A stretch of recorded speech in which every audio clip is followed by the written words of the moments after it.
That's Retro Fandango. That's Retro Fandango. When it's Android over iPhone, and you can keep your stupid amiibo and always bashing on Nintendo. But that's Retro Fandango.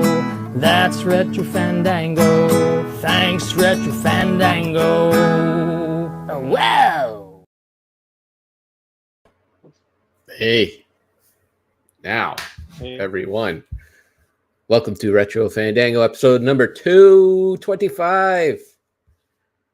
We're catching up on STC Pod. We're within 100 episodes now. We keep at this pace. Sounds like an important number, 225. I don't think it really is, but it does sound it just sounds like it. Yeah, it sounds like it, but it really isn't. We're catching up on to those guys. Those guys have only done, I went and counted, they've only done 6 episodes this year. That's all you got.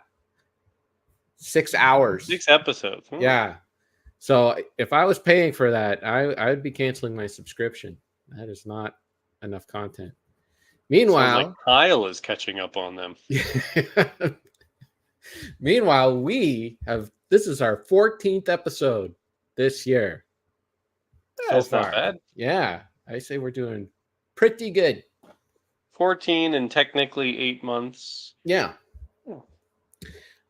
Why is it when we're a little bit late, there's like several people in the chat, like, how come you guys haven't started yet? But then when we start on time, there's nobody there. Nobody's around. Oh. What's up with that? Whatever.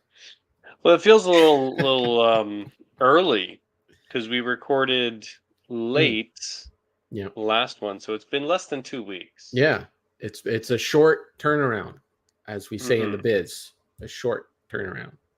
But, that's okay. It's all right. I got plenty to talk about. There's a bunch of stuff I forgot to mention to you the last time. So. Okay. I'm down. All right. You ready? I'm ready. You ready for this big announcement? This year has been nothing but starting things and failing to follow through with things. So how is that different from any other year? It just feels different because I got nothing else going on, I guess. I don't know. All right. So you recall I started the trucking thing and failed to follow through with that. Well, you said that was the company that you were the school, whatever you were studying. They were not up to snuff. They were cutting corners. I didn't think so. I thought they were suspect or sus. As the kids say. The kids say sus now. Really? Yeah, I'm all about lazy, huh? It's like, those extra syllables. They're too much. Too much. Sometimes it really just feels like 1984 is completely accurate. There was a section in that book about newspeak. Yes. And how they were just deleting words left and right. Yes. Why say more? Yeah. Yep. So the other grand thing we started this year and has sadly come to an end are the D&D sessions that I started. Yeah, D&D is now over. The D&D phase of Kevin is now over. DONE. Yeah. Okay. I was trying to think of the anagram, but then I realized you were spelling something. Okay. So what happened? I thought you were enjoying walking around and talking to dragons. Well, I was enjoying it, but it was a group decision to cut it short. If you want the short answer, is that it turns out that D&D, it's not just a game that you can play casually. It is a hobby. You have to commit to it. You have to do stuff while you're not playing. Like when your character levels up, you have to figure out what your new magic spells are going to be and what your new abilities are going to be, depending on your character, and et cetera, et cetera, et cetera. And there was a level of commitment that was there. It had varying levels of commitment. Everyone had a varied level of commitment. And, some people were busy. They're legit. They got stuff to do, right? They don't have time to think about what your character's next ability is and whatnot. So that's the short answer. Okay. If you want the long answer, I could go into it. But are you happy with the short answer? Oh, in the comments, they're clamoring for it. Everybody wants to know. Yes. Yeah. Okay. Well, the long answer is okay. So you remember that book that we had, right? Like I bought a book, a couple of You books. buy I a found big them. phone book for D&D. Well, it wasn't really that. It wasn't phone book size. It was more like a Guinness Book of World Records size, All right. with lots of illustrations and that. But in this book, basically your dungeon master doesn't have to create a world because the world is already created for them. You just have to follow the rules of this world that's created in this book, and that is what really got our dungeon master excited. Because they didn't have to think of things and come up with stuff for us to do. They could just whatever is in the book, you just follow along what's in the book. And we did that a few times, but we got about halfway through our sessions when we realized that the book was way too complicated for us. There was a lot of world building, and you join a lot of guilds, and you have all these abilities and that when you're going through the story. But we're noobs, and we don't realize what our characters can and cannot do. So we were just kind of hack and slashing our way through the story. So like we would, get to a part where there would be like some sort of adversary in front of us, and we would just start, all right, let's kill this guy. So we started attacking it when really we're supposed to like ask it questions, get some information out of them. That would, we didn't know what we were doing. So we said, okay, this book is too complicated. This is too complicated. Let's dumb it down. Let's do like a real simple campaign. Right. So we dumped that, but now the dungeon master, who didn't have to do all this world building, now has to do this world building and have to come up with things for us to do in the story. And they were basically losing track of what we were supposed to do, and we were losing track of what we were doing, and that turned out to be a complete mess as well. So the last session basically ended early. We were stuck in like a maze, but we were not together as a group. We were all apart. And you would basically fell into this maze, and we're in the maze and we're trying to find each other, but we couldn't find each other. We kept running into monsters and stuff like that. And the dungeon master tried everything, to try to get us together so we could survive, because we were like losing hit points. And eventually it was just like, okay, let's just cut this short. Let's just cut it for today. And then the decision was made that she didn't want to do it anymore. She didn't want to be the DM anymore. And she was like, if we're going to continue, you have to like really look at what your characters can do, look at what your ability, and it just seemed like people just didn't have the time to do that, or the inkling, or whatever they want. So it came to it. I really don't know anything about D&D other than what I've observed. And from what I can tell, the DM has a pretty big responsibility. You've got to constantly prepare new challenges, new quests. You got to have all these other variables and everything for what's going to happen for one particular session. And I do believe some campaigns go on for years for some groups. It's a big thing. Which is the only reason. Well, there are probably several reasons why I've never tried D&D. The most important is there's nobody around here. You can't really play the game by yourself. But the time commitment seems like a huge hurdle. Yeah, it doesn't seem like it will be, because when you're sitting there playing, you play for a few hours, but it's all the extra stuff that goes into it, and you have to also be at it frequently. We were trying to meet on weekends, but one of our members was an artist who does shows on weekends in the summer. So stuff was getting pushed back to like we were going every 2 weeks, and it was getting every 3 weeks. So a month would go by, and then we'd come back and like, what are we doing again? What's happening again? And it's just, it just wasn't gelling. We weren't getting the vibe.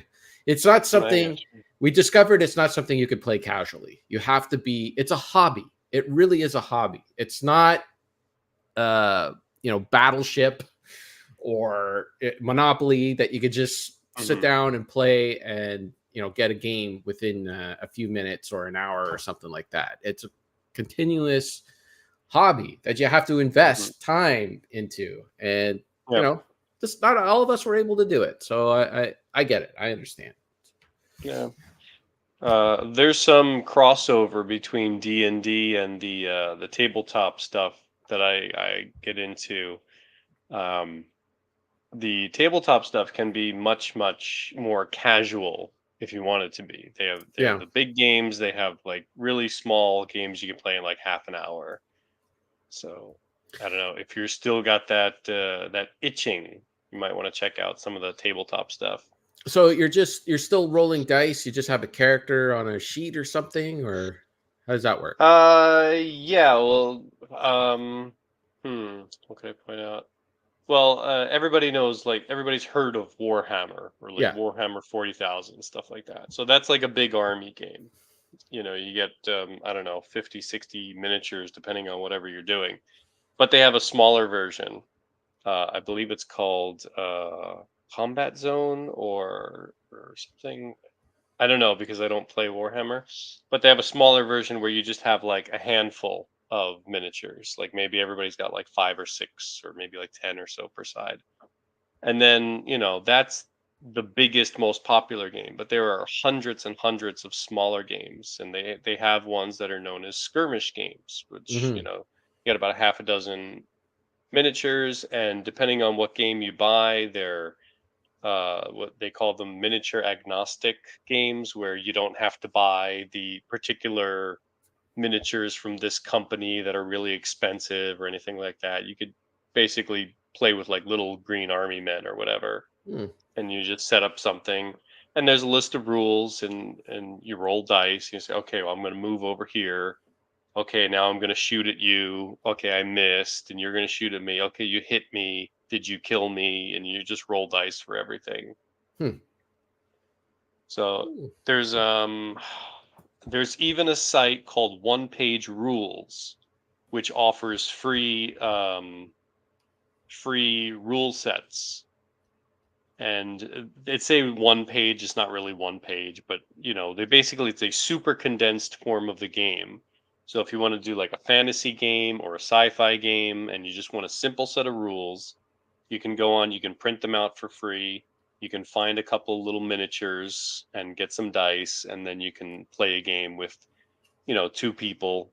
Pretty much any of these games are going to be like one-on-one. Right. But then if you want like the more extensive rule set, you can buy like a heftier set of rules in like a PDF, or there's a bunch. Some of them are free. Some of them are really inexpensive. There's a site called wargamevault.com, and you can find some like popular skirmish games for like $5 for a PDF or something like that. There's one that's kind of popular called Space Weirdos that I haven't played, but I did look through the rule set. That's like a $5 one. It's a nice, simple. You can basically set up your characters and start playing like the same day. Yeah, maybe that would be more in our wheelhouse, as they say. Yeah, and then if you don't even want to paint them, you don't have to. You just, like I said, take whatever little Star Trek figures or what you got laying on the shelf and say, hey, we got Smurfs. We got Sarah's Smurfs over here. Oh yeah, that would be awesome. All right, we could do that. Sure. Smurf War. By the way, I did just find out that there is a new set of Star Trek miniatures that's going on. Oh, they're a little cartoony though. By the way, I was going to say some of them Smurf figures go for crazy money. Like people, they ask for a lot of money for them. I don't know. People are actually paying like right $40. They're the ones from years and years ago. Yeah. like the 80s. I still have some. I have like 2 or 3 Smurfs from when I was a kid. Yeah. I've got they don't have names, right? I The don't think old so. miniatures. It's just Yeah. a Smurf in a different costume. Yeah. I've got like a wizard Smurf that's pretty cool. And I think there's like a Cupid Smurf. Maybe my kids have that one. Cupid Smurf. There. Yeah. Getting some Smurf knowledge on Retro Fandango. Never know what There you're you gonna go. learn. Yeah. Okay. What else? I'm getting the itch to do YouTube again. Oh, wow. Yeah. Well, YouTube in what capacity? just talking about vinyl records, my vinyl record collection. Okay. Because Yeah, because you were not doing going the back. unboxings of those for a while. Yeah, I actually pulled down the Buried on Mars channel. It's completely gone now. I deleted Is it completely gone? It's gone. Erased from history.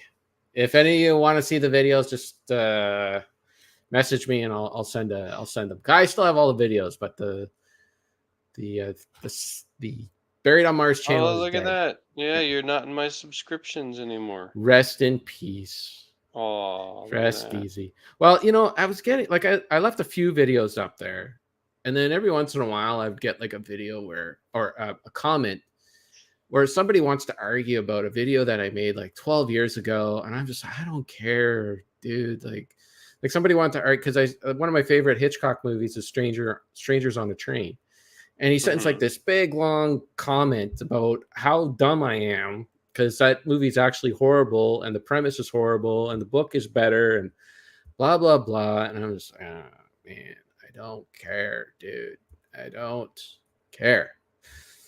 And then I get like I had that one video that I did on Zelda, how to beat a boss in Zelda: Link to the Past, which helps out a lot of people. They always comment how great it is. Then you get that one guy who's just like, this doesn't work for the Game Boy Advance version. I don't know what version you're playing, but blah. And it's, oh, God, shut up. So, anyways, so the other day I had this cabinet like that my turntable sits on top of, and inside the cabinet I opened it up and it was getting full, and in there it was all my recent buys since the last time we recorded an episode of The Collectors on Bill's channel, and there was about 50 records in there now. It was getting crammed, and I'm like, I keep saving these for when we do an episode, and then I'll talk about all the stuff that I got. And I'm like, yeah, I guess we're not doing that show anymore. I think it's canceled. Because I think we've only done one episode this year. Maybe we did two. I don't know. And anyways, I thought, well, maybe I'll start doing my own, videos again. So I went on YouTube and pulled down all the Buried on Mars stuff because none of it fit. And I changed it to Canadian Grooves. And I shot one video and talking about all these records I bought. And then I went and I put all the records away. It took me all morning. And then when I sat and watched the video, I was wearing a collared shirt. And one of the collared flaps was up like this on my neck for the entire video. And I'm like, I can't release this. That's 100% of the comments. And I'm not, then I got to go find all those records that I just put away. It took me a whole morning to put them away. Screw it. So I don't know. Maybe I'll do something. Maybe I won't. But you just got to get back into the groove. Oh. Yeah. Hey, Kyle. Hey, we got somebody here. Wow. Yeah. All right. Kevin's gonna steal your YouTube thunder. Yeah. I'm sure that'll never happen. I'll never reach Kyle level of YouTube status. It's way too high, way up there. I forgot to tell you, I finished Family Ties. We wrapped that series up. Okay. What was that? Like 6 seasons? Something like that? 6, I think 6 or 7. I can't remember. Okay. Which. Oh, I'm getting a reminder to record Retro Fandango. That's not the right time. Okay. Anyways, I'll fix that for next time. So, yeah, Family Ties. Finished watching it. Did I tell you about the movie in the middle of Family Ties? where they It's a go. movie. Yeah, there was like at the end of season 3 or season 4, the show is so popular that they decided to do a movie, and I Like a think TV movie. yeah, like a made for TV movie, and I think it was kind of on the back of the MASH finale, because that thing Mm. had such high ratings, and that MASH finale was basically a made for TV movie. Right, right. And I think they got like, well, why not take another popular series and make a movie out of that? But Mm-hmm. it's really weird. They Okay, wait. okay, Let me guess. Okay. Do they travel somewhere? of course, yes, Okay, all right. That's usually the basis for a lot of these.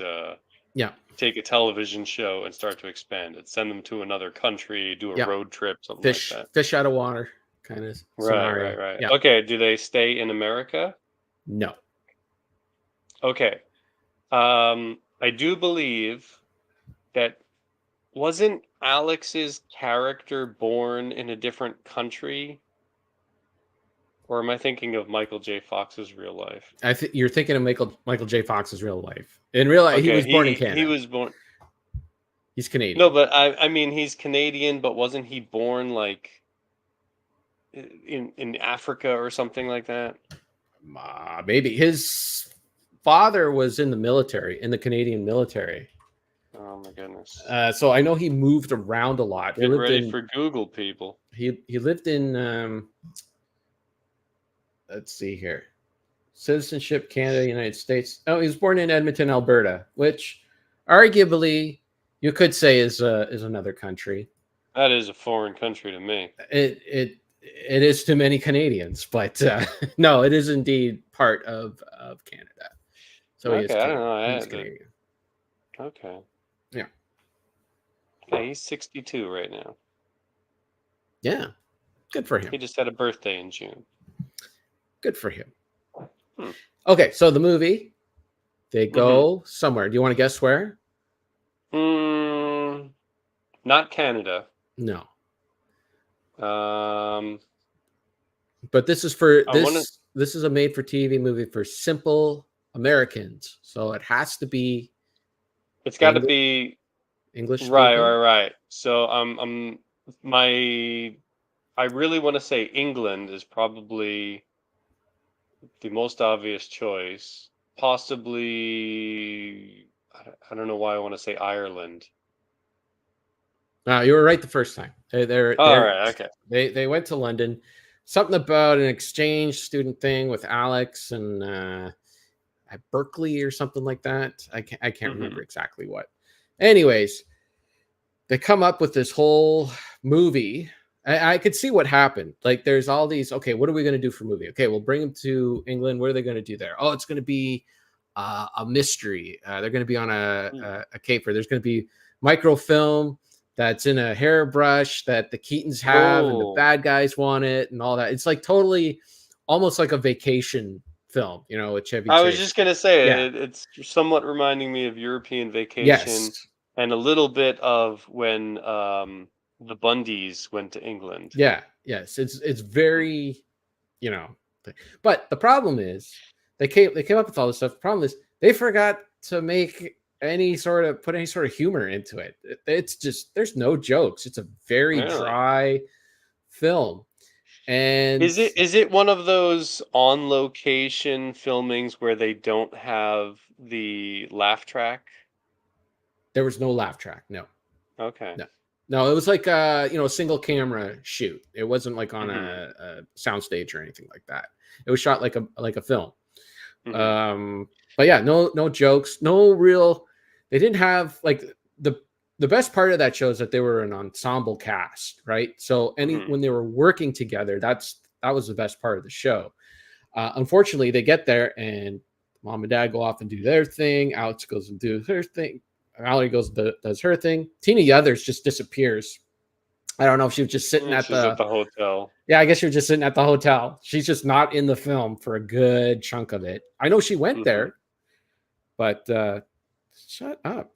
Dismiss. My poor phone. Anyways, So yeah, they only had like one. There was one scene with Alex and Mallory together, and that was like the best scene in the film, where she's trying to figure out whether she wants to date this guy or something like that. It was like oh, this is the show, right? But then it just goes away, and I don't know. It was really bad. So you can skip that. It absolutely has no effect on the series at all. Either when you watch the series, you can just skip the movie. It's not really worth watching. I never knew about that. But the TV show itself, it remained very well done right up until the end, even though the last season has its merits. I forgot, and I didn't realize this was in the last season. You remember when it was a big deal that Stephen Keaton had a heart attack? No. Yeah. It was like a big, like it was three episodes, and so it was like stretched out like almost a month. You know, like whether Steven was like how he's going to get through this heart attack and how it's going to affect all the family and all that.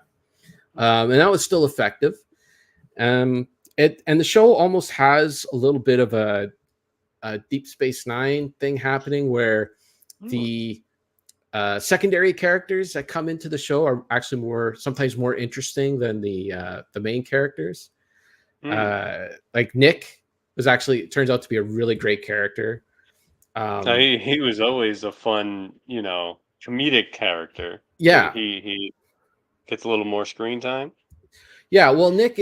So for the people who don't know, Nick is Mallory's boyfriend, and parents don't really like him because he's a bit of an aloof. He doesn't have a job or anything like that. He's not secure, which is ironic because it was how their relationship started in the 60s. They were hippies and they didn't really have solid footing on work or anything like that. And so like it's coming kind of full circle, and they play a lot with that. But it's funny because now you look at like Nick now compared to like how things are now, and he'd be like a perfect boyfriend, because he's really sweet and he takes care of Mallory and that. So anyways, he was a good character, and Skippy was actually a pretty good character too. He was like the Steve Urkel, I guess, next door, except he didn't take over the show. But one thing I did, like if you recall during the pandemic, what became really popular was to get the entire cast from a TV show, put them all into a Zoom meeting room and put it up on YouTube for an hour or two and interview the cast. So when we were done the series, I thought, I wonder if there is a Family Ties version of that somewhere. And sure enough, there it was on YouTube. So it was about an hour and a half long, and we watched. Sarah and I watched. Everybody was there except for Mallory. But it was just good to get like a perspective on like all the stuff that you just watched and what their memories of it were, and how they feel if the show was on today, how different it would be, how groundbreaking it was, and et cetera, et cetera, et cetera. So there's a pro tip for you. When you're finished a series, go on YouTube and see if there's like a casting or something like that, because it's always interesting to get their perspective and insight on what you saw. And the big thing was that Tina Yothers, Michael Gross would regularly, apparently, there's a bit of conflicting reports, but Michael Gross apparently, like before she was about to go on a scene, he would consistently fart on her right before she was about to go on. So I don't know how well that would go over today, but back then it's really bullying, harassment, sexual misconduct. It seemed like a very funny brother and sister thing going on. And she also, so you remember on Family Ties they had that funky lamp. It was like a colorful lamp. You might not remember it, but it's in every scene. And it's funny. She got on the call and she had the lamp right behind her. She took the lamp from the Family Ties living room. Kyle is wondering when we're going to get back to talking about Star Wars. This is Rocket Sauce. He wants to know if we're talking about Star Wars, and Kyle wants to know if we're talking about Star Trek. And then Sauce wants us to know if we remember when Urkel turned into Bruce Lee to beat up bullies on Family Matters. I got to admit, I was not a regular viewer of Family Matters. The most Family Matters I watched was probably actually before Urkel got on. I think I watched that season. Like first season. Yeah. And then I'd pop in here and there for Family Matters. I know some people, that's like their number one. Yeah. People love that show. It was good for what it was. My parents were way into Family Matters. Like, I was like, they'd be watching it, and I'm like, oh, you're watching the Urkel show? And they're like, oh, this kid's great. He's funny. I'm okay. Let's calm down. Let's not get all defensive. I probably watched through the early like Urkel takeovers, but then once he started like changing personalities and having like a weird laboratory and stuff like that. Yeah, Stefan. Oh, I remember the Urkel dance. There was an episode where to do the Urkel dance, and that became a big thing. That was a thing for a while. You had the Bartman, the Urkel dance. Yeah, well, it was he made nerds cool again for a short period. Yeah.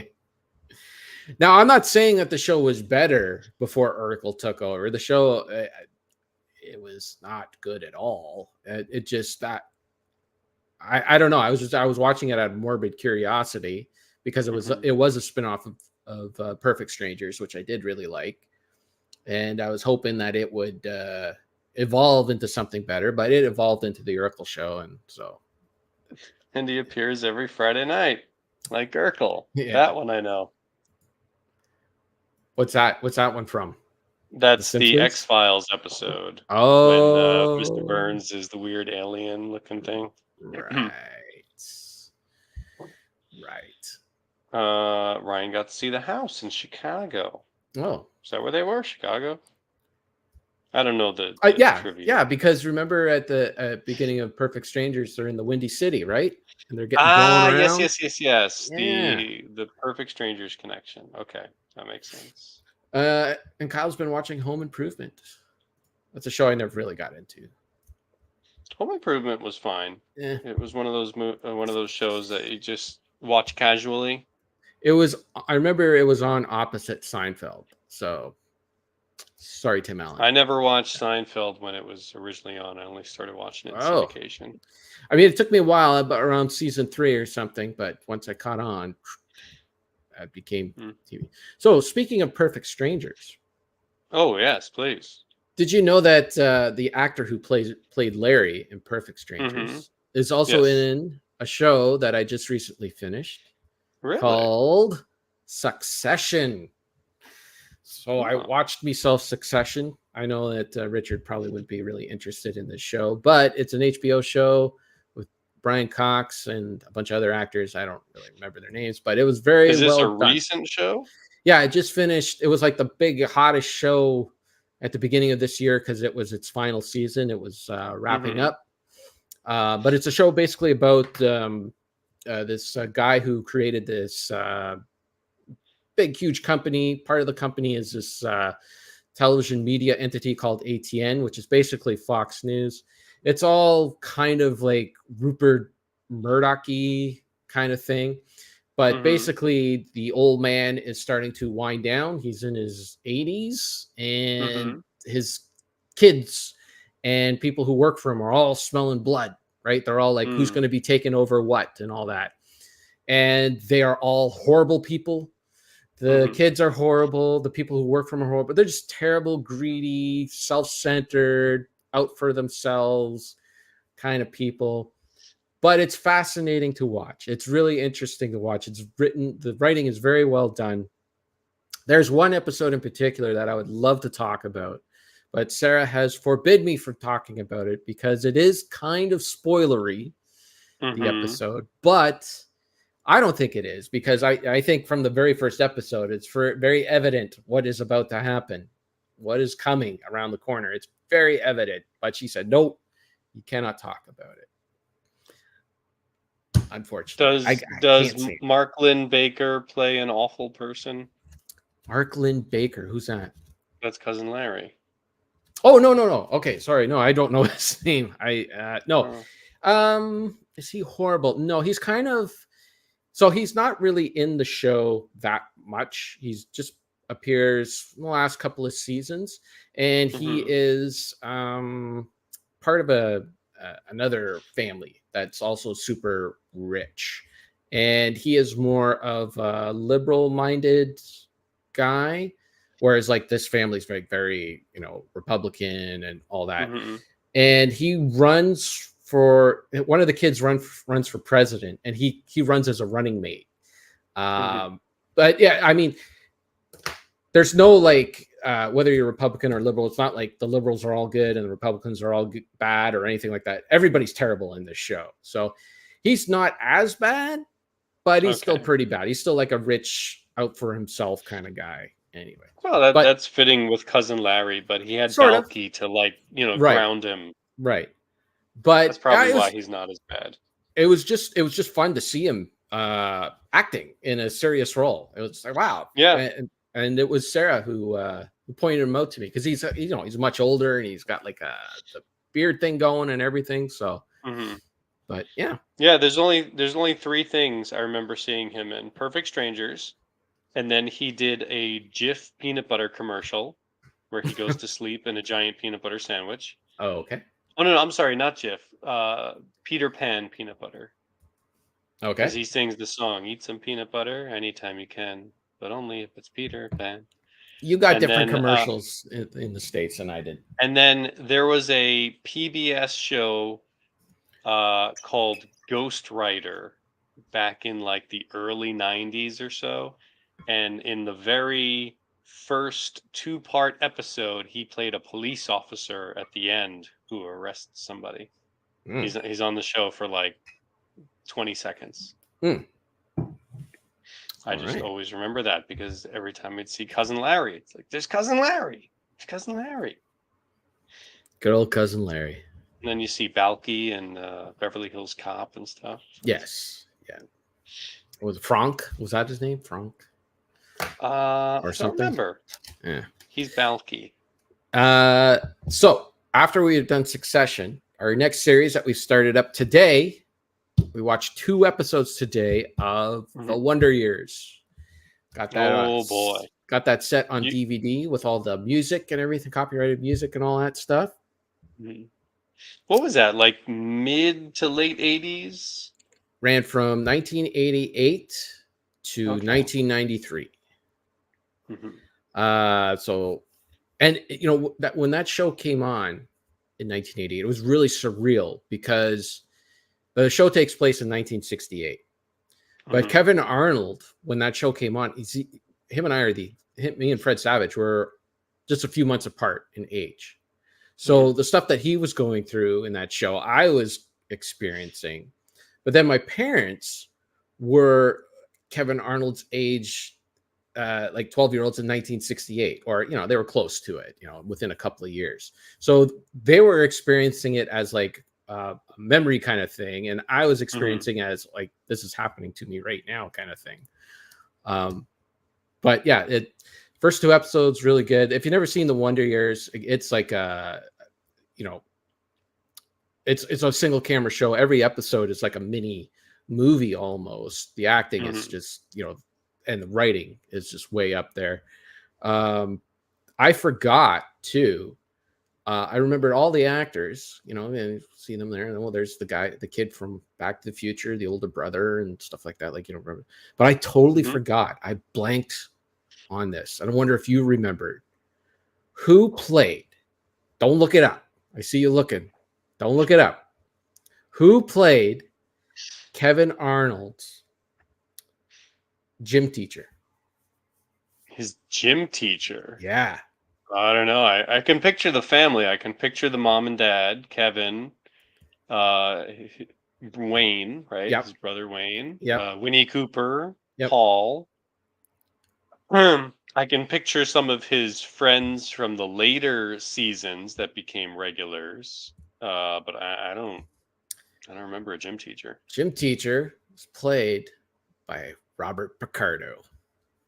Oh, really? There you go. Okay. And well, he was one of those guys that was just in everything. Yeah. But he was really good in this. So like, it's the old, like, so Kevin Arnold He has to get up, shower, get on the bus, go to school. His very first class is gym class. So he has to, go get unchanged, change into gym clothes, run around, get all sweaty, take a shower, and then go back to class. Like it just, kind of thing. But the second episode, he's teaching sex ed, and so they get all like, wild and great. Oh, sex ed, like they, whatever. So the Robert Picardo draws this picture of the female reproductive system, and it looks like it looks like a cow's head, like the old joke, like it looks like a cow's head. And he asks the kids, okay, what are these things? And he's pointing at the ovaries and like, oh, it looks like ears. And they're like, hey, maybe if you drew like the whole woman so we could see like, where this thing is. And he's like, okay, I'll do that. So, he turns his back and he's drawing this woman. They're getting all excited. He turns around and he basically draws like a square around the ovaries with a head and these little arms. Really good. So I'm looking forward to getting through that series again. Okay, and then let's see here. So we did watch some movies. Have you ever seen the movie or heard of the movie Train to Busan? I think I've heard that name, but I have no idea what it's about. So it's is it Korean? It's Korean movie? I have a movie with a train in it. Well, me too. I actually got 2 movies with the train in it. So what do you think of that? Look at us. Yeah. Well, let me just get through Train to Busan. So it's basically a zombie film. And I know we're all kind of tired of zombies, but this one's really well done.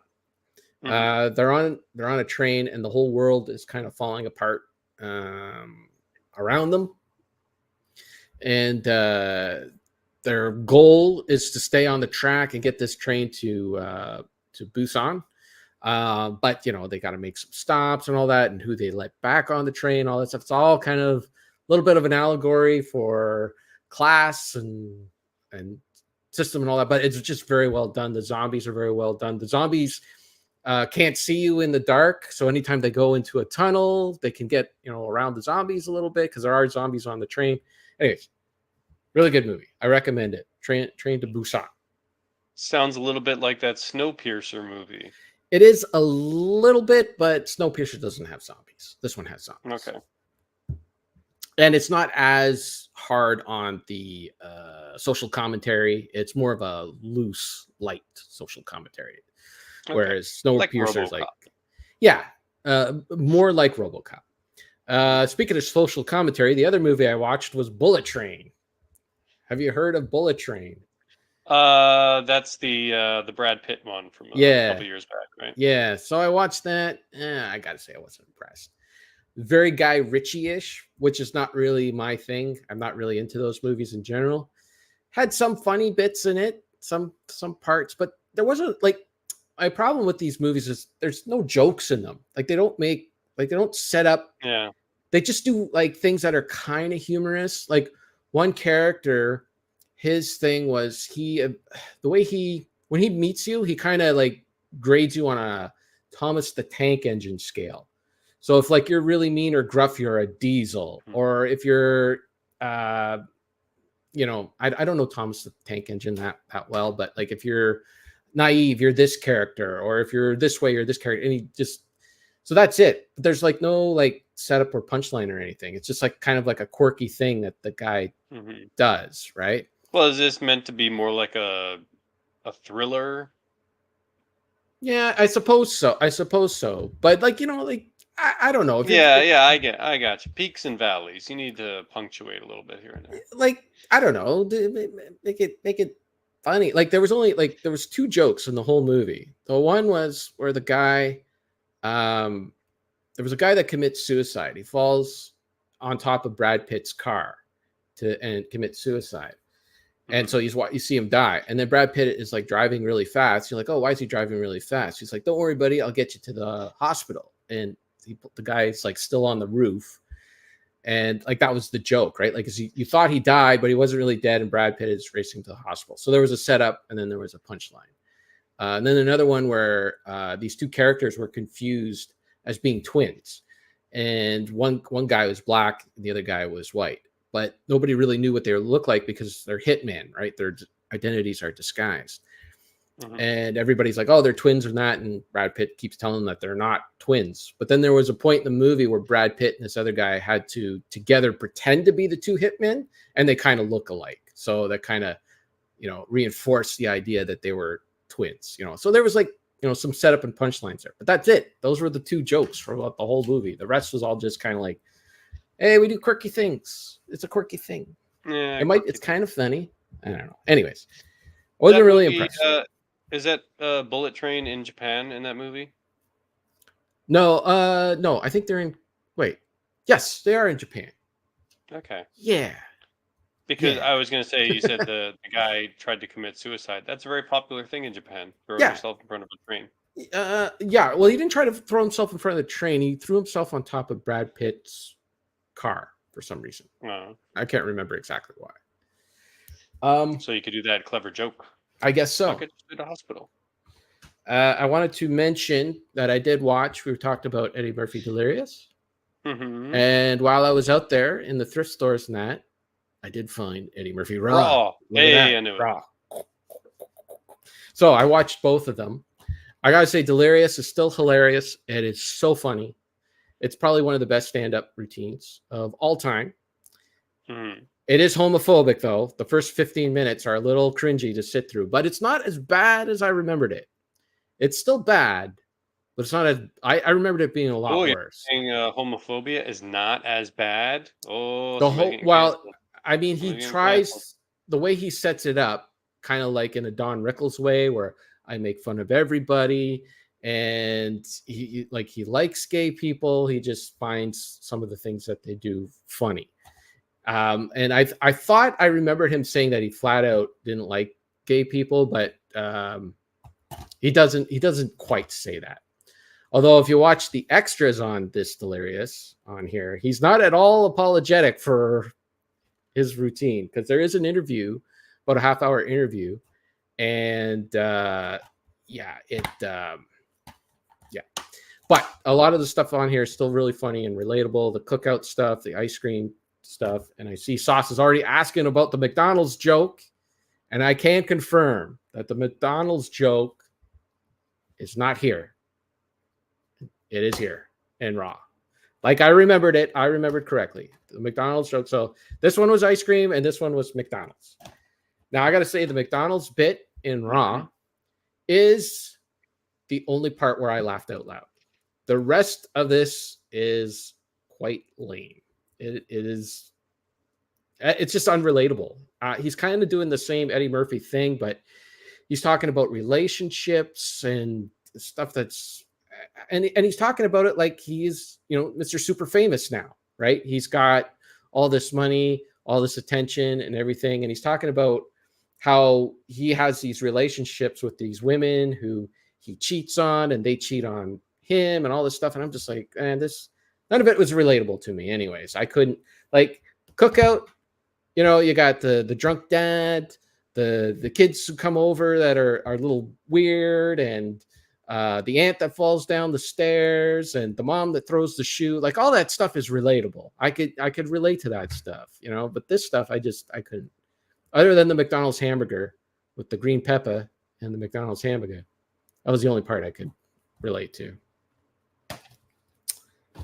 And finally, I just want to talk a little bit about when I went out on the thrifts. There was some guy who dumped out of his Walter Matthau collection. It looked like, because I got some Walter Matthau movies.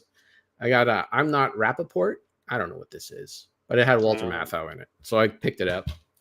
I picked up The Couch Trip with Dan Aykroyd and Walter Matthau, and Charles Grodin is in this, but he doesn't make the cover anywhere. Charles doesn't make the cover. Anyways, the movie is, unfortunately, I didn't see. It is a standard version. See that? Standard. Modded to fit your screen. So I ended up watching it on Tubi. I'd rather sit in the commercial. I didn't know it was on Tubi, but I went to look for it, and there it was. But this is terrible. It's not a very good movie at all. Again, there is no jokes in this movie. There is nothing funny about this movie. I mean, they tried to make a joke. Yeah, poop in the bathtub joke is great. That's also from Delirious Rocket Sauce. But that was good. Yeah, him with his brother in the bathtub. That was funny. Anyways, yeah, just there was no jokes in this movie. Nothing funny about it at all. The premise was kind of funny. And he goes on the radio and he says swear words, but he's not really on the radio. He's in a movie, and it's just, I don't know. Maybe that was shocking. Anyways, the one other film, I plan on watching this tonight. I found The Fortune Cookie with Walter Matthau and Jack Lemmon. This is directed by my boy, Billy Wilder. And I don't know this one. I've never seen it. It's on my to watch list, but yeah, I'm going to watch that tonight. It was just a few months ago where I finally watched the original Odd Couple movie for the first time. Yeah. Because I was always familiar with the television show. I never saw the original film, and it was a stage play before that, wasn't it? Yeah. Yeah. So I watched the film for the first time. That movie's fantastic. That movie is so good. The dialogue is wonderful. The back and forths between the main characters there and their poker buddies, it was so impressive. When he finds that note, when Walter Matthau finds the note from Felix Unger, and it was like something like "Do the dishes, F you," and he was like, "It took me forever to figure out F you was Felix Unger." Yeah, that's a good time. Yeah, it seemed like the sitcom, completely brushed over the whole thing of Felix was trying to commit suicide. Yeah. Yeah, it's just like, whoa, I wasn't expecting such a dark opening. Great opening though, of him, going to the hotel and getting a room, saying, no, can I have one on a higher floor, and going through the whole process. Really well done. I actually haven't seen the TV show at all since I was a kid. I don't really recall it that much. I remember the intro mostly. Yeah. Because there's the narrator. It just shows him getting like kicked out of his apartment, and then, meeting up with Oscar. Yep. All right, I think that's everything. I did find a 10 movie horror movie collection, which looks really cool. Anything decent on there? There's some. Let's see. Well, I'll tell you what the movies are on here. White Zombie, is that the old? Yeah, the old White Zombie. I did see that once in the 90s, a very long time ago. So that's on here. There's Night of the Living Dead, the original, which I already have. Ooh, okay. Little Shop of Horrors, the Jack Nicholson original one. Yeah, which I've seen already. The Devil Bat. I don't know what that one is. House on Haunted Hill, which I'm pretty sure I've watched. Piranha, which I think is the was it James Cameron who did the first Piranha, or was that Joe Dante? They both. Maybe Joe Dante. Yeah. Yeah. One of them did part 1 and the other one did part 2. I'm not sure which is which. It doesn't say on here. Have to put the movie in. There's a movie called The Bat, which I haven't seen. That's a Vincent Price movie. Carnival of Souls. We actually have the Criterion Collection version of that because that's one of Sarah's favorite movies. The Last Man on Earth, which is that series that I think they did one with Will Smith and Charlton Heston later. It's been done a few times. This is the Vincent Price version. And then one movie called Maniac. Now, I thought there was a Maniac that came out in the 80s, and I thought it was that movie, but then I put it in and it was like, it's a movie from like 1935. And it's a little wild. Like this movie came out in 1932. There is violence like right on the screen, like people, like actors getting hit, people getting killed right on the screen, and topless ladies. You got nudity. Whoa. This is definitely before the ratings board came in and took over.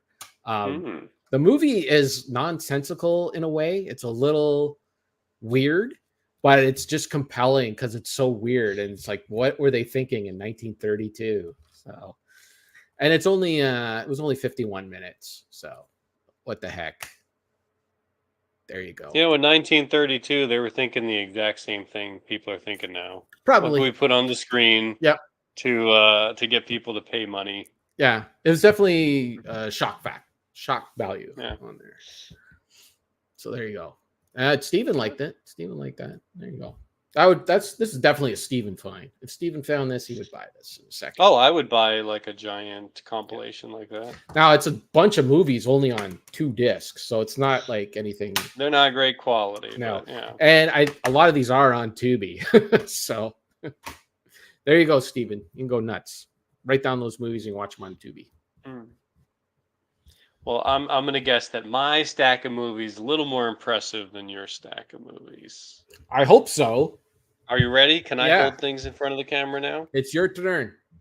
All right. Well, I mentioned this last time. I did get my my Muppets in the mail. Oh, nice. Muppets 6-movie collection. Okay. Couple of nitpicky things right from the get-go. On the cover here, you got Kermit, you got Fozzie, you got Miss Piggy, and you got Animal. I like Animal, but that should be Gonzo. Yeah, I agree. 100%. This has 3 movies in one case, 2 movies in another case, and then 1 movie in the last case. Which I'm guessing this is just a compilation of whatever discs they had that had already been previously, put out there. They just, we'll throw them in a box set, whatever. Yep. So I got this Muppets Most Wanted. Sarah just bought that. I don't know anything about it. Me neither. It has the Muppets from about 10 years ago, which I haven't seen. It's pretty good. The original, the Muppet movie, which I'm very happy to have. The one I really, really wanted out of this set the most was this disc that has the Great Muppet Caper, and then it also has Muppet Treasure Island and Muppet Christmas Carol. That's cool. Which I remember loving the Great Muppet Caper, so I hope it doesn't disappoint. I don't think it will. Yeah, it's got everything but Muppets Take Manhattan. That's so weird. Yeah, isn't that odd? Oh, and the space one too, right? Gonzo goes to space. Yeah, well, I mean, there's also there's a Muppet Wizard of Oz. There's a couple of them, like oddball ones, but Treasure Island I've never seen, and then the 2 newer ones I've never seen. Yeah. I did see the Christmas Carol one in the theater. I saw it on VHS. I agree with Steven. Get this, mark this down. I agree with Steven. You can't go wrong with the Christmas Carol one. That one's really good. I think Walmart hasn't done movie collections like that in a hot minute. I did buy some collections from like Walmart and Target and stuff that have like 3 movies in them. Yeah, yeah. This was 12. Ooh. But I mean, some of them are only. Oh wait, no, it's over 12 hours. It's only 1, 2, 3, 4, 5, 6, 7, 8, 9, 10 movies. 10 movies, 12 hours. There you go. All right. I finally can't believe it's been it took me so long to get this, but I finally ordered a copy of the original Ninja Turtles on Blu-ray. I've had it on DVD for the longest time, and before that I had the VHS, but for some reason I just, well, one is because I can't find it around here. I had to order it, and I was waiting for a good price. And when I got it, I was afraid I got scammed because I checked the disc, and maybe it'll come up on camera. I don't know. It's basically transparent. Oh wow, yeah, I could totally see through that. Right? Oh wow, it's isn't that weird? Yeah. So I thought, like, is this a placeholder? Did they just put a piece of plastic in here? But I popped it in, and sure enough, it plays. I haven't watched the whole thing yet, but I've never seen a Blu-ray disc that you could see through. Yeah, that's wild. I don't know if that is. Steven has the movie, but he can't find it in his apartment. Well, it's lost. I imagine there's a few things in your apartment that are hard to find, Steven. And when I ordered it, I specifically got just the original because I was like, you know what? When I was a kid, I was all into it, but I don't want the second one. I don't want the third one. I don't need like a trilogy set because I'm not going to watch them. Especially that third one. Especially the third one. And then, I was out at the store and What happens? I run right across a copy of Ninja Turtles 2 on DVD, which is extremely, extremely uncommon. I've only ever seen this movie once before in Japan, and the asking price was, I don't know, like $20-$30 for a used DVD. It's like, no way. This one showed up in the $5 and less area. Well, I will admit, already, Stephen, I will admit there are parts of this movie that I do enjoy, but I understand it's not a great movie. Well, But Steven says it's the best one. No. Best one. No. I don't even remember it. I don't remember the second movie at all. What happens in it? I remember the first one. That's when you get not Bebop and not Rocksteady. Oh, okay. Toka and Razar, the wolf and the snapping turtle. Shredder turns into Super Shredder. Yeah. Everything's more cartoony. You got Kino as like the relief. You got the Doctor, played by what's his name? Oh, who's the actor? He's been in a bunch of stuff. I have no idea. Star Trek and all that. William Shatner, Leonard Nimoy, David Warner. Oh, that guy. Okay, yeah. You see his face, you'll know him. Yeah. He was in The Omen, which I watched just a few weeks ago. Is he? Wow. He was the photographer. Well, there you go. All right. Okay, now here are some other. 3 of these are recent pickups and recent watches, and one of them is something that I just finally watched. Hey, just had Deke here. Deke's joined us. Too, Raph. Yeah, there are a lot of quotable lines from Ninja Turtles too. I finally watched Raging Bull. I've never seen it before. That's a good one. It's a good one. It was very good. I enjoyed it. I mean, he's a despicable guy, and just watching this downward spiral. But I had never seen it. I didn't know what the story was about, other than that there was a boxer in the movie. I don't know anything about the real life guy, so I didn't know his story. And I was scratching in my head for a minute, like, is that a fat suit? Is that a fat suit? No, he actually did that. De Niro actually packed on the pounds. Yeah, that was impressive. Yeah. But I enjoyed it. The next 3 films here are recent pickups and things I had never seen before. So here's my train movie. I gave this guy another shot, Wes Anderson, The Darjeeling Limited. I don't know this one. It's on a train. It's got Owen Wilson, Adrian Brody, and Jason Schwartzman.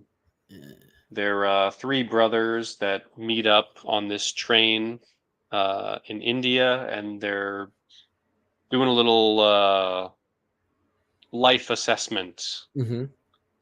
And it's, would you believe it's a quirky, humorous drama? No. Oh.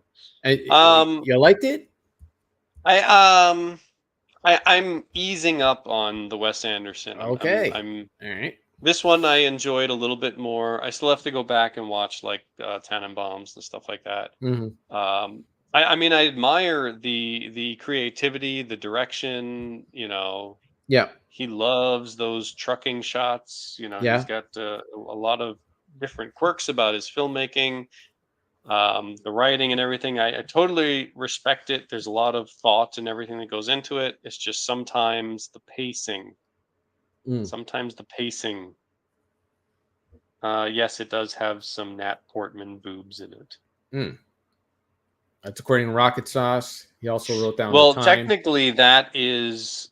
There is a short film that precedes the main film, and Natalie Portman's scenes are in the short film. Oh, okay. And then there is like a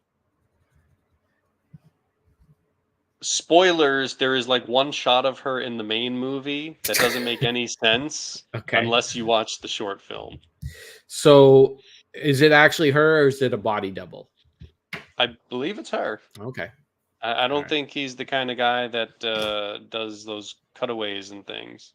Sometimes actresses get nervous, and then. From what I remember, it was her. Okay.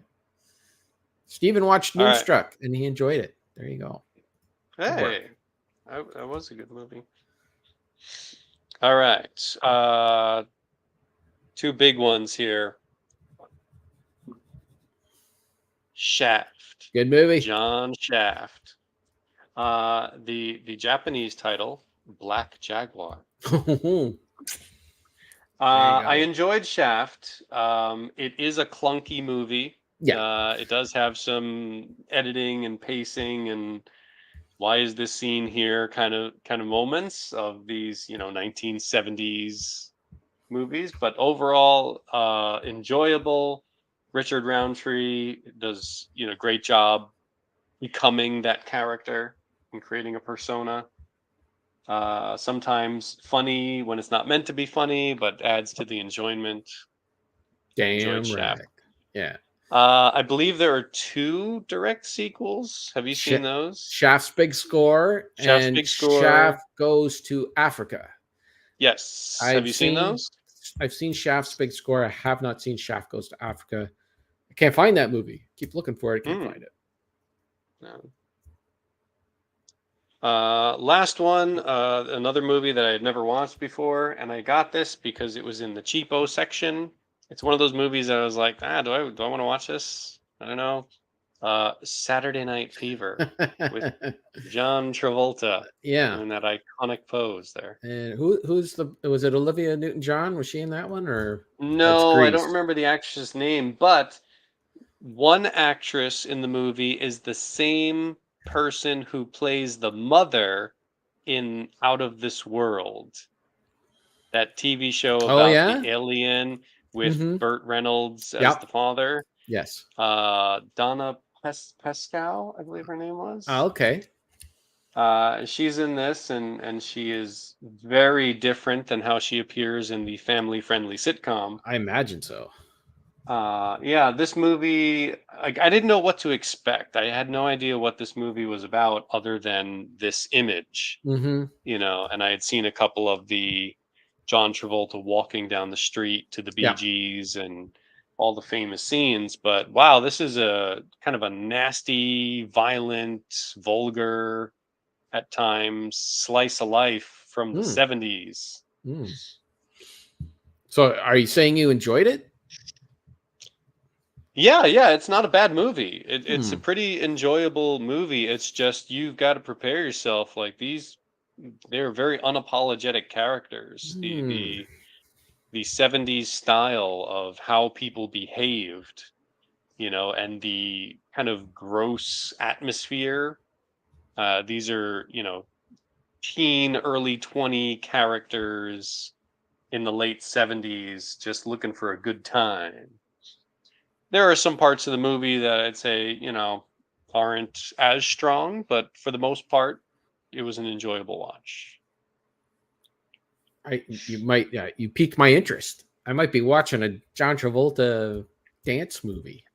My goodness. I'll say the introductory scene of John Travolta, which spoilers is that him walking down the street, is very excellent sequence.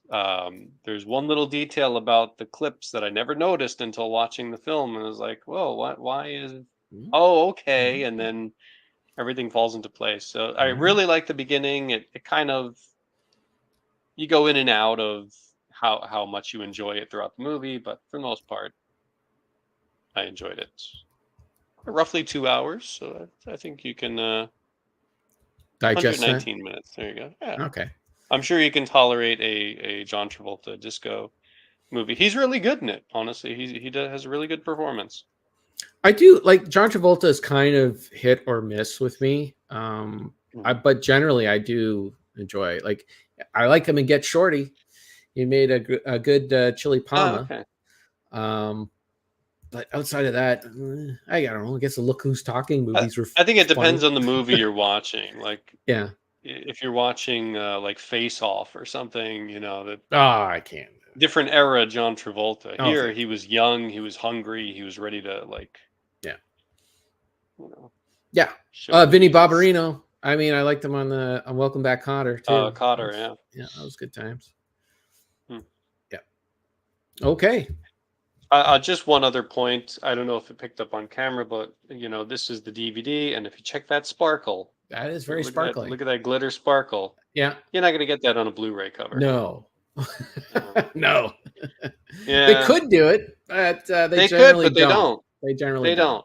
Yeah. They don't. Sometimes I see a movie and I'm like, well, I'd like to get the Blu-ray, but the DVD package is just so nice. I keep both. I just bought Who Framed Roger Rabbit on Blu-ray, but I'm keeping that DVD. Right, yes. Because it's nice. It's so nice. But back in the day, DVDs, at least here in Canada, were anywhere between $30 and $40 or $50 sometimes, brand new. Blu-rays regularly get them for $10.99, so the packaging is very minimal. You get the 1080p movie on the disc, but the packaging is secondary. It's the time we live in. Did I ever show you my Alien and Aliens DVD cases? You might have, but I wouldn't mind seeing them again. They're fantastic. Do you want me to go get them? Yeah, sure. Why not? And can you hold down the fort? Well, yeah, I guess so. There's not a lot of comments here to read. I'll go real fast. Okay. Don't hurt yourself. Oh, boy. Every time this happens, I always try to remember to edit this part out when I do the audio version, but I always forget. By the way, apparently StreamYard records the video right to StreamYard. So the biggest problem I've been having, like you might have noticed, especially if you're Josh, you might have noticed that it takes me a while to get to the audio version, and it's just quite simply because I forget after we record. It takes a while for it to show up on YouTube. Like it takes more than a day for me to be able, like you can watch it on YouTube, but for me to download it off YouTube, it takes like a day for me to get it. But apparently StreamYard keeps a recording right on here. So if that happens, if it happens the way it's supposed to happen, then I will try to turn around the audio as quickly as possible. Oh, Sauce is still here. Complaints, huh? Yeah. No. I forget it. It's nothing. Okay. Yeah. Now here's my Alien. That's cool. Nice. It's got a good looking cover. Sorry for all you people on the audio, but you're missing out here. Yeah. This is known as the Ultimate Edition. It's got the egg on the one side. It's got the xenomorph on the other. You pull it out. It's still got that really wicked cool art style. Yeah. And then it does this cool tri-fold thing. So look at that. Yeah, that's pretty cool. Discs and all sorts of inserts and things that you don't need. I got my receipt in here from when I bought it. Now that you have both, you have the theatrical version on there too, right? It's not just this is the theatrical version and the director's cut, and then same for Aliens. There you go. Good. It's got the what do they call extended cut? Yeah. Yeah. I don't like the extended cuts for X-Men and stuff in there. I like the original theater. Get right to it. And this is like one of my favorite images from Alien when Ripley's holding Newt. She's got the gun. Yep. It's fantastic. That was on the wasn't that on the arcade game? Wasn't that like on the side of the cabinet? If I remember correctly. What was the Aliens arcade game? Is it like one of those big gun shooter things? Yeah, it was like a run and gun kind of shooter thing. It should be in one of your collections, your arcade collections. Maybe. I haven't played a game in a while. Speaking of games, I have been playing a game. I've been playing. I got a game too. Don't let me forget. All right, go ahead. I've been playing Burnout 3. That's a good game. I hooked that game up and I was playing it, and then my kids started playing it, and we're all, competing with the road rage and all that stuff. And then I was thinking, you know what? I keep playing this Burnout 3. I know that they've made other Burnout games after this. And I was thinking, I wonder if I could find a new Burnout game. And I went to the store and I was looking in the game section and I saw Burnout Paradise for $5. I was like, hey, that's not a bad price. Mm-hmm. $5. I don't have a PS3. I was like, I was thinking then, should I buy a PS3 just so I could play Burnout Paradise? So I started looking around, and PS3 is still like $100. How much does a Okay. PS3 cost, like in a secondhand shop? Shouldn't it be like Um, 30, $40? mm, you're asking here? I don't know. I don't actually look at them. Like if I I imagine if you went to like a video game store, you Hmm. would be paying around between 80 and $100 for it. I Hmm. think, depending on what version it is. Like if it's the fat version with the, Right, they have different storage space and yeah, all yeah, that. all that stuff. Um, but I don't. I think so. There was a game called Burnout Revenge that came out on the Xbox 360. I don't think it Right, came right. out on the PS3. So you might be Hmm. missing out on that. But I'm not even sure if you can get that game in Japan. It was kind of it was weird. It was one of those like generation games where it came out on the previous generation, like all the like it came out on the, I think it came out on the PS2 and Xbox, original Xbox, Hmm. and on the Xbox 360. Like those were the three systems it came out on, if I remember correctly. But anyways, Hmm. Burnout Paradise is a good game, but it's not the best Burnout game. The biggest problem with it, Yeah, I looked it up, and yeah, now it's like that one's an open world, and yeah, like they change, like they don't have the crash mode. They got yeah, this like keep rolling your car down the highway kind of yeah, thing, and and well, the still, it biggest, for sure, $5, yeah. that's yeah, it looks like a good time. I just wanted to make sure that you know what you're getting into, because Oh, sure, the I know best the internet. the best part of Burnout 3 is that, well, not the best part, but the how they have it laid out, where you can just go in a menu system and like, I want to do this, and you select this and Hmm. you can go and do whatever it is you want to do. In Burnout Paradise, if you want to do this, you have to drive to it. Drive there. Yeah. And then, all right, let's start the race. And you start the race like, I want to do that again. You got to go drive back. You can't, like it's just, I don't know. Yeah, there are some elements of Burnout 3 that I really like in terms of accessibility. You just hit onto it. I like I've been watching some videos of Paradise, and I've noticed that like when you crash in Burnout 3, you got that impact time and you can Yeah. slow it down. You can really enjoy the I'm Yeah. crashing, and you can like slide your car a little bit to the left and the right. From the videos I've been seeing in Paradise, doesn't seem like it's that doesn't have that same style. You still get the little like, oh, your car crunched, and then whoop, quick back to the race. Yeah. But the one thing that I do kind of like about the Paradise is the fact that you can just drive.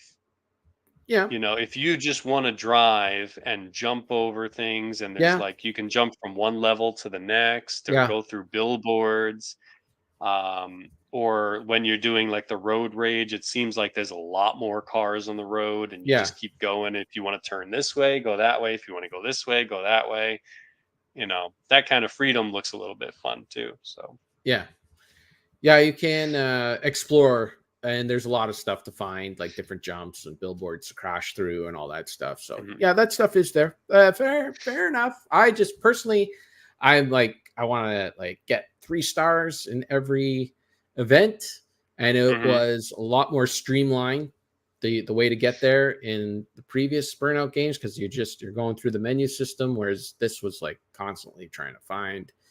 Like, I'm liking the Oh, gameplay, okay. but that's just me. Also, forget that it's not 15 years ago when this stuff came out.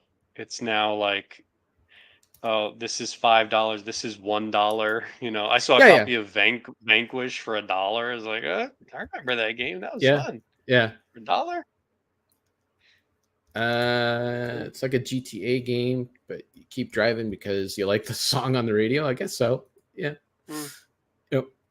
Oh, Uh, that if there's better songs, that would be an improvement over Burnout 3. yeah. That's the one Soundtrack. thing. Yeah, they're EA games, and EA just had terrible licensing when it Boy, came they to, just had loud, like yeah, phony bands. not good times. Yeah. All their sports games, all their sports titles were like that. Just you might get one or two good songs, and the rest were just garbage. Yeah. Okay, so one game I have been playing that I wanted to mention to you. I got this. This came available on Game Pass, and it's called McPixel 3. Mm-hmm. McPixel Part 3. And at its heart, this game is a point and click adventure game in a way, but Okay. there's no real, it's not story driven.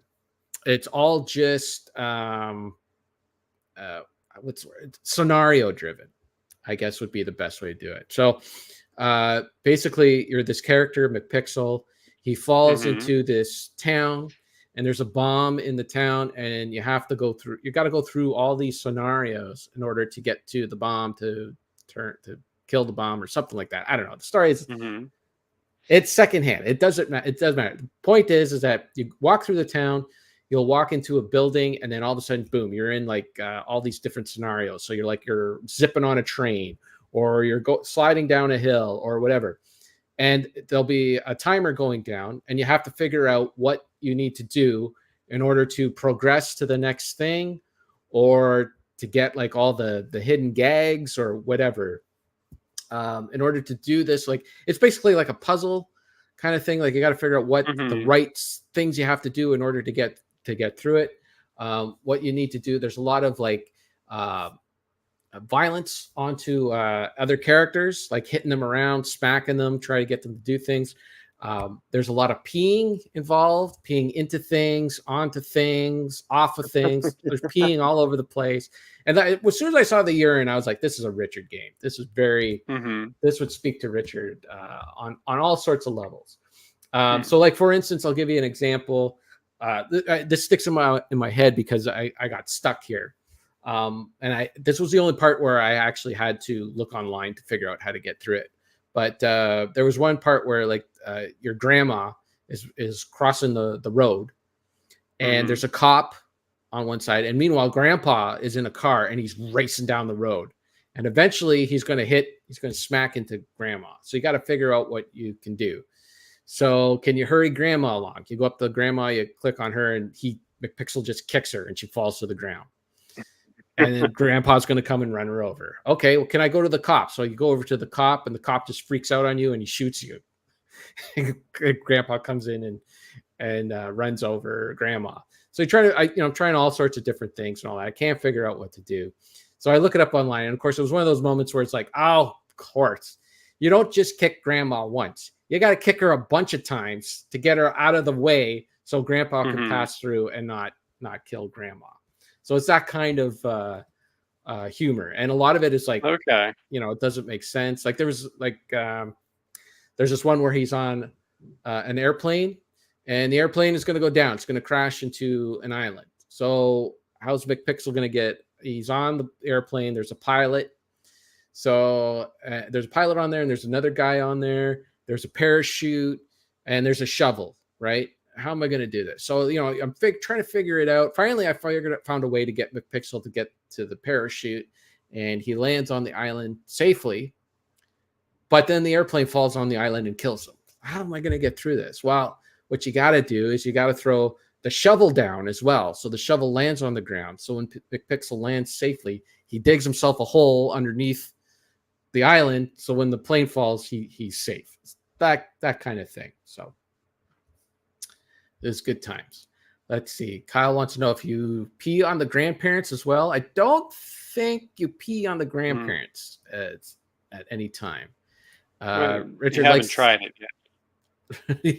Yeah, well, it's kind of funny because like you'll have like icons, like there's a button that you press on the computer that'll show you like, okay, these are the things that I can click on, kind of thing, right? So sometimes you'll click on a person and you don't know what McPixel's going to do. They'll just like kick them or something, but sometimes he'll like pee on them or something. Like, oh, okay, that's where we're going here with this one. And it's so there's a McPixel So McPixel 3 came up on Game Pass. That's how I started playing it. Mhm. So I went on Steam, and on Steam there is a McPixel 1 and a McPixel 3. There is no McPixel 2, but you can still buy on Steam the McPixel trilogy, which only has two games in it. Is that just part of the quirky nature, Part or of their quirky nature. Yeah, it's like, oh, what's the trilogy? There's no trilogy.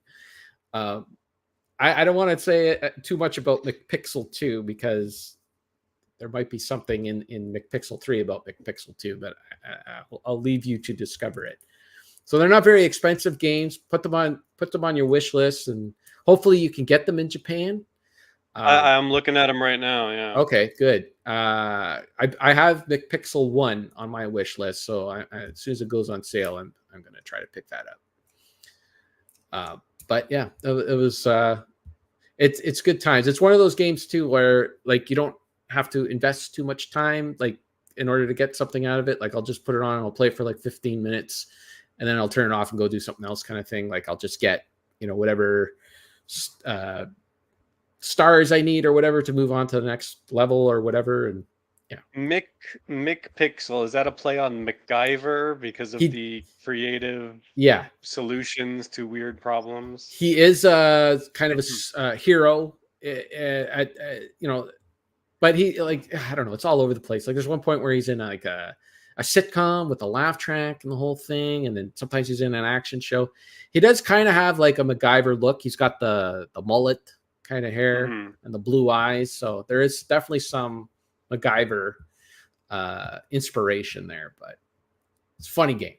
There's not too many video games that can actually make me laugh out loud, and I was just like, oh my God, that is funny.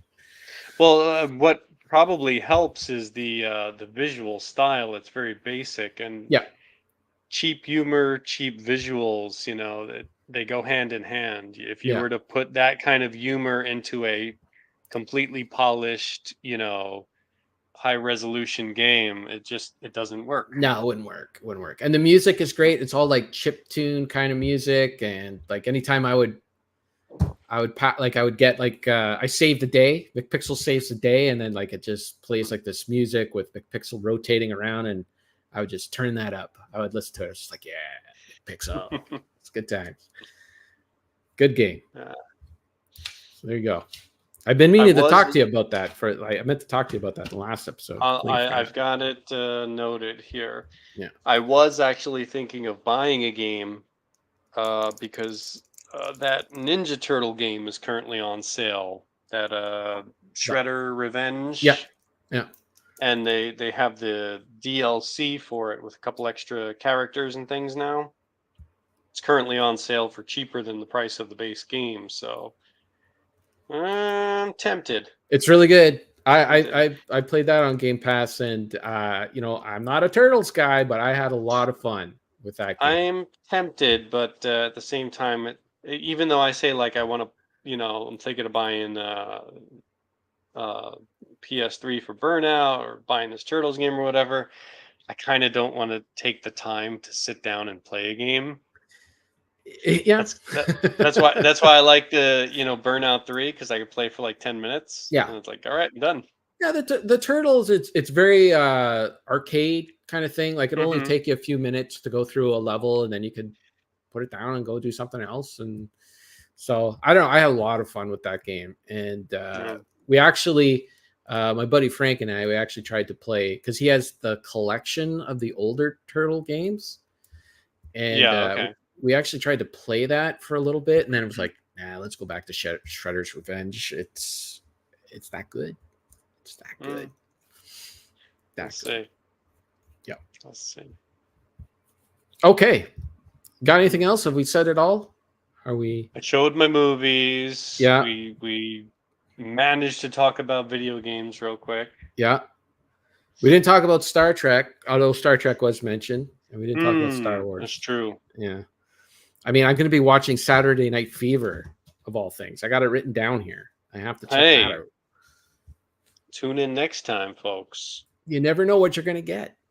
And you actually get episodes, unlike some other podcasts that say they exist, but There's no content there. There's no show. No show. All right. Thank you to everyone in the chat. We had Rocket Sauce. We had Kyle, Game Time with Kyle, and we had Steven. That's all we needed. That was all good. Oh no, we had and Deke showed up. Distortion Den was That's here. right. He showed up for a split second. So keep your eyes and subscribe to my YouTube channel. I don't think I have any subscribers over there yet. So you could be in on the Canadian Grooves YouTube channel. The Buried on Mars channel gone. It's no more. So you have to subscribe to that now. What else do we say at the end of the show? Is that it? Is that all we say? I think. Where's Canadian Grooves on here? Can you not find it? Oh, maybe it doesn't exist yet. I mean, I don't have any videos up or anything like that now. Oh. See if I type it in. Do I show up? Like, because I'm typing in Canadian Grooves and absolutely nothing comes up related. Yeah, you know what? I don't exist. Got some Earth, Wind, and Fire here. Let's put it. I don't really have any. Do I have any subscribers? You should put a link in the Twitters. I got some. Let's see if that works. I put it in the chat. Copy and paste that. Oh, there you go. This is exciting. This is exciting stuff. Let's see if Canadian Grooves can get a subscriber on YouTube. Let's see if Richard will be the very first subscriber. Let's see if I'm trying.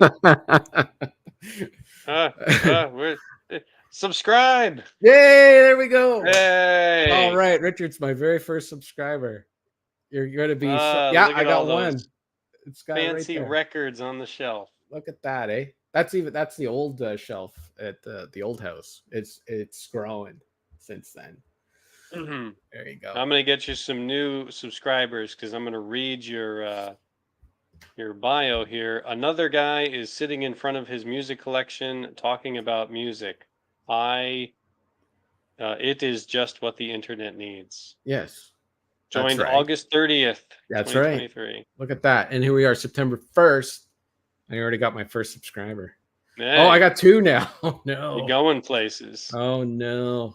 Oh, at this rate, I will have, if we got two a day, I'll have 300,000 by the end of the year. If we keep going at this rate. All right, that's it. Yes, Sauce is right. Some people are too busy buying VHS tapes. I think that's what killed the collector show. They just gave up. They gave up on the collector. That was it. Go buy VHS. I must say I did buy a VHS tape though the other day. Oh, but you already got Ghostbusters. Yeah, I bought the Star Trek 4. So I wanted to put it. I got these Star Trek glasses, and I just wanted to put it beside the Star Trek glasses. So that's where they are. It would be a fun channel right now is if you bought VHS tapes and and then just started drilling holes in them. Just here you go. Watch Chris Roberts' head explode. All right. Thanks, everybody. Goodbye. Bye. All right. End broadcast.